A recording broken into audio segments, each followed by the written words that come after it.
Meu nome é João Holanda, sou médico ortopedista especialista em cirurgia do joelho e vamos falar hoje sobre as fraturas por estresse. Essas fraturas representam aproximadamente 10% de todas as lesões esportivas e são muito frequentes em atletas corredores ou outros esportes que envolvam a corrida. 69% das fraturas por estresse acontecem nesses atletas. Essa fratura acontece devido à fadiga do tecido ósseo, devido a esforços repetitivos, como o que acontece ao se dobrar repetitivamente um cleats até que ele se quebre. É um processo semelhante ao que acontece em relação à fadiga de materiais, muito estudado na engenharia.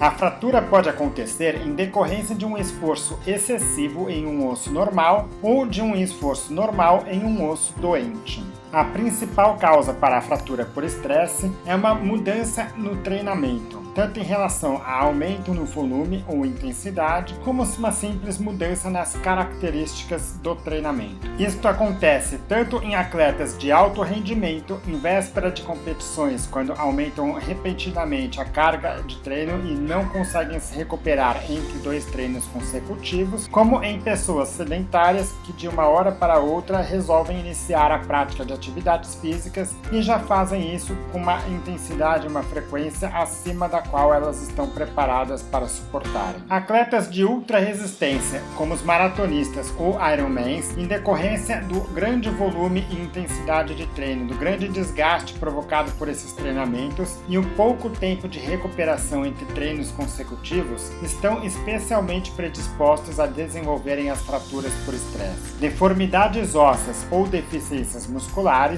também estão associados a um maior risco para esse tipo de fratura. Problemas endocrinológicos e distúrbios nutricionais limitam a recuperação entre 2 treinos consecutivos, fragilizando o osso. Mulheres envolvidas com atividades esportivas de alto gasto energético e que estejam submetidas a dietas altamente restritivas podem desenvolver deficiências nutricionais e outros problemas decorrentes dessas deficiências nutricionais, como a falta de menstruação e a osteoporose, o que predispõe elas às fraturas por estresse. Bailarinas e ginastas, por estarem sempre à busca de um corpo extremamente magro, estão mais predispostas a desenvolverem a tríade da mulher atleta. O diagnóstico deve ser pensado sempre que houver uma história clínica sugestiva com dor que se inicia após uma mudança recente nas características do treinamento esportivo. As radiografias no início serão normais, mas poderão demonstrar a fratura geralmente após 3 a 4 semanas.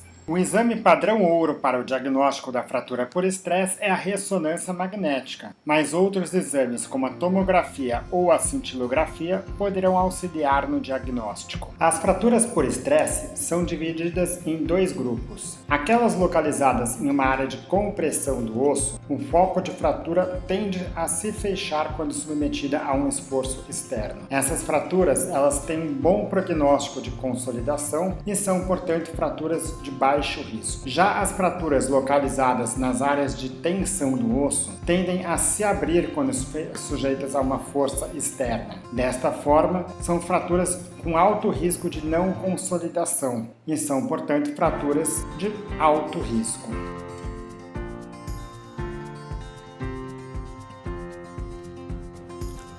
Entre as fraturas consideradas de baixo risco, incluímos aquelas localizadas na cortical inferomedial do fêmur proximal, na tíbia proximal, na cortical posterior da diáfise da tíbia e entre o 2º e o 4º metatarso. Já as fraturas na cortical superolateral do fêmur proximal, na cortical anterior da diáfise da tíbia ou no 5º metatarso são consideradas fraturas de alto risco.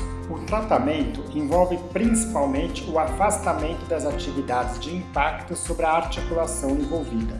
Este afastamento é ao redor de 2 meses nas fraturas de baixo risco, mas pode ser muito mais prolongado, às vezes de até 1 ano, nas fraturas de alto risco. Além disso, é importante corrigir todos os erros de treinamentos envolvidos com o desenvolvimento da fratura por estresse além de outros fatores eventualmente envolvidos com o desenvolvimento dessas fraturas. Uma vez que o paciente esteja sem dor e seja decidido pelo retorno ao esporte, é importante lembrar que a fratura por estresse ela decorre de um excesso de treinamento além daquilo para o qual o corpo estava preparado no momento da lesão. Desta forma, é importante que o retorno seja progressivo e num nível menor do que o que vinha sendo praticado previamente. O tratamento cirúrgico poderá ser eventualmente indicado nas fraturas de alto risco, principalmente em atletas que não tolerariam um longo período de afastamento do esporte. Para mais informações, acesse agora www.ortopedistadojoelho.com.br.